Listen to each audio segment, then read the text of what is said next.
সাধারণ বিদ্যায় বিদ্যান, এটার গর্ব নিয়েই শেষ করতে পারি না, ঠিক না?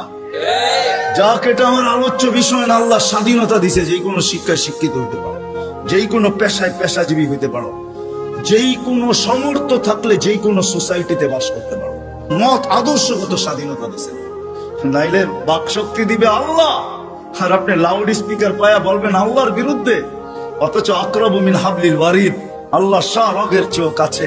হুয়া আইনামা আনা মাকুম আইনামা কুনতুম, আল্লাহ সঙ্গে আছে, তারপরে শুনতেছে, কিছু বলতেছে না। না বেরুন কাইফা তা'মালুন, আল্লাহ বলে শুধু তাকায় তাকায় দেখি করিস কি।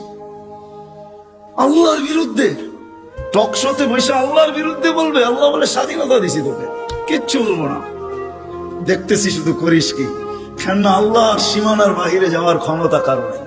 এই জন্য কুরআন বলে আইনাল মাফার, কোথায় যাবে, কোথায় ভাগবে তুমি, ইল্লা বিসুলতান, যেখানে যাবে ওখানে আমার রাজত্ব।